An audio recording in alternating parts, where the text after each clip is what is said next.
Quantos temperamentos uma pessoa pode ter na verdade? Porque eu vou lá, faço um teste na internet e dá que eu sou mistura de dois. Em outro teste deu que eu era um pouquinho de cada. E eu vejo que faz sentido porque o meu comportamento bate com todos esses temperamentos. Mas como é que isso funciona na prática? Fica comigo que eu vou te explicar tudo a respeito disso nesse vídeo.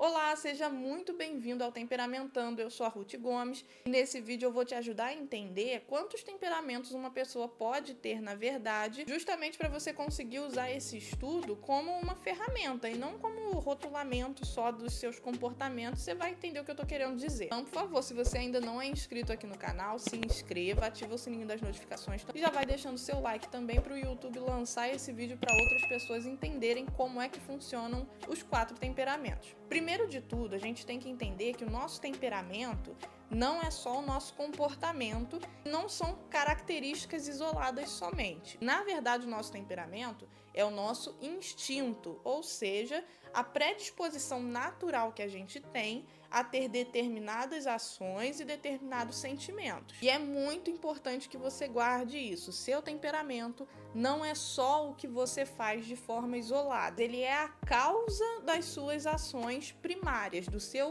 primeiro instinto. Por que é importante a gente entender isso? Porque muitas vezes o que faz a gente se identificar com vários temperamentos e ficar confuso a respeito disso é o fato da gente olhar características isoladas. Vou dar um exemplo para você. Eu sou uma pessoa que, dependendo da ocasião, falo muito, mas não calo a boca. Já chegou vezes de eu estar em casa conversando com a minha irmã e a gente dormir muito tarde porque eu estava monopolizando a conversa inteira. Só que em outras situações no dia a dia, com outras pessoas, em outros contextos, com assuntos que eu não costumo falar muito a respeito, eu não sou assim, eu sou uma pessoa muito calada. Só que quando a gente vai na internet, tem lá aquele teste perguntando: você é uma pessoa que fala muito ou fala pouco? No dia eu tinha acabado de ter uma conversa extensa com alguém e aí eu marcava que eu falava muito.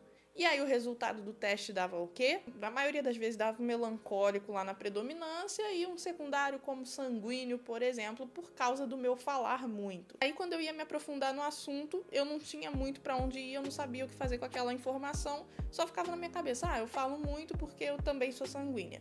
Pronto, e acabou. O que me serviu aquela informação? Nada, só um rótulo mesmo. E aí a gente entra em outro ponto. O nosso temperamento é o nosso instinto. Mas nós, como seres humanos, não temos só o nosso temperamento. Ele vai ser o nosso instinto, sim, só que a gente não é só temperamento. Porque se fosse assim, todo melancólico seria igualzinho. Todo colérico também seria igualzinho, fleumático, sanguíneo, todo mundo seria igualzinho, igual uma forminha, né? Como se tivesse ali, como se fosse um monte de bonequinho fabricado igualzinho, com a mesma etiqueta, com tudo idêntico, só que a gente sabe que não é bem assim que funciona. Por que então, às vezes, uma pessoa que tem um temperamento, ela vai se identificar com características de outro temperamento? Justamente por causa das características, né? Às vezes ela conseguiu, por exemplo, uma pessoa que é melancólica, que tem sanguíneos, muitos sanguíneos na família, ela pode pegar o hábito de ter algum dos comportamentos do sanguíneo, como, por exemplo, fazer piada, querer fazer graça com coisa que às vezes não teria, né, se for uma cultura daquela família. Então, essa pessoa ela vai ter características que ela acha que são do outro temperamento, mas ela pegou aquilo por causa da convivência. Sem contar também que a gente usa, na verdade, a ciência simbólica para descobrir o nosso temperamento. E a ciência simbólica faz uso das 4 características universais da matéria para descobrir o temperamento. Dá para entender como funciona, inclusive a gente explica de uma forma muito detalhada no nosso e-book. Então, se você quer entender como descobrir o temperamento através da ciência simbólica, que é muito mais eficaz do que você ficar olhando só as características, dá uma olhadinha no link aqui na descrição do vídeo. Mas só para vocês entenderem, a ciência simbólica faz uso das 4 características universais da matéria e os temperamentos são resultado da combinação entre 2 delas. Então, todos os temperamentos, quase todos, vão ter alguma dessas características estruturais em comum. Eu sei que parece difícil de entender, gente, mas não é. Conforme a gente vai se acostumando com o assunto, a gente vai entendendo que não é um bicho de 7 cabeças. Por exemplo, o sanguíneo e o colérico são 2 temperamentos que são quentes, eles têm a característica quente em comum. Essas 4 características universais são quente, frio, úmido e seco. O colérico e o sanguíneo são quentes.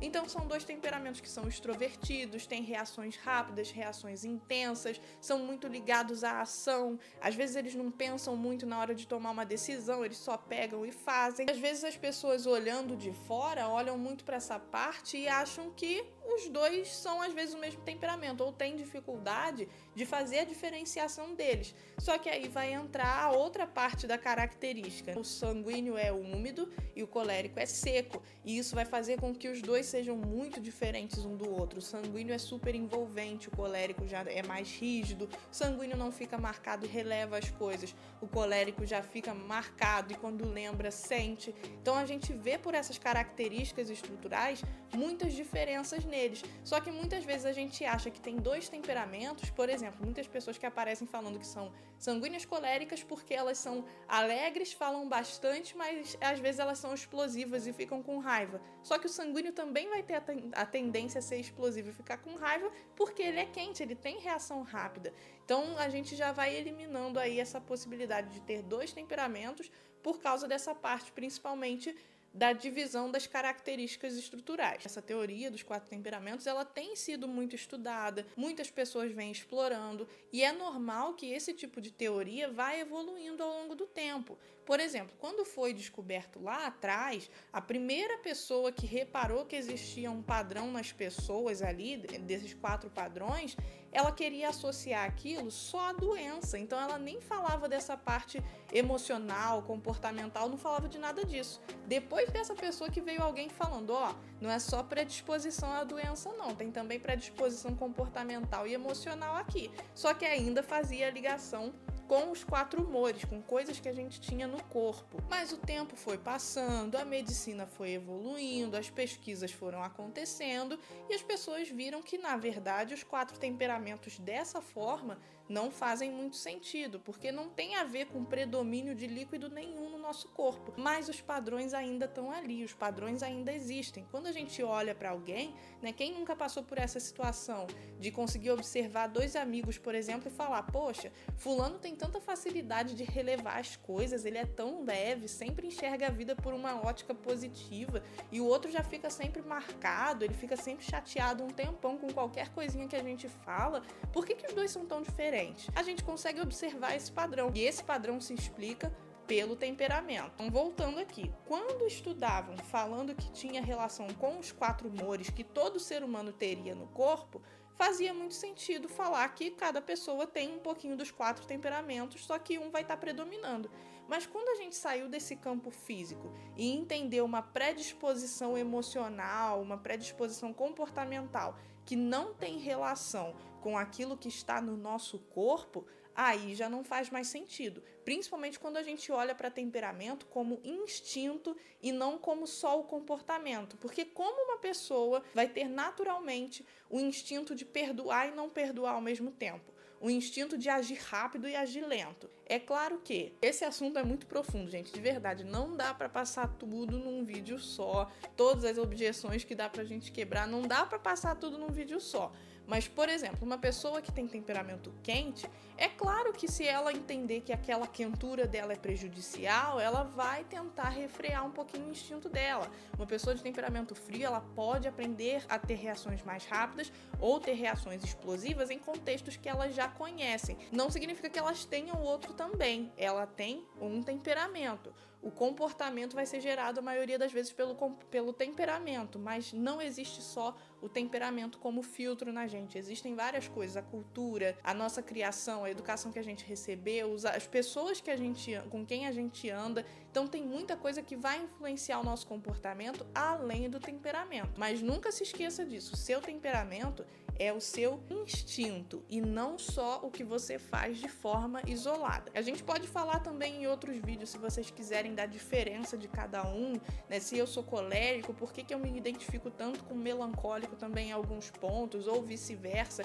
e isso para todos os temperamentos. Mas é muito importante a gente entender que se a gente ficar usando essa coisa de eu tenho os 4 temperamentos ao mesmo tempo, a gente só vai estar rotulando comportamentos que a gente tem e não vai conseguir usar a teoria para se ajudar, para evoluir como pessoa e para poder melhorar as nossas escolhas e os nossos comportamentos. Espero que vocês tenham gostado e entendido esse vídeo. Qualquer coisa, deixa aqui nos comentários as suas dúvidas. Muito obrigado por terem ficado com a gente até aqui e até o próximo vídeo.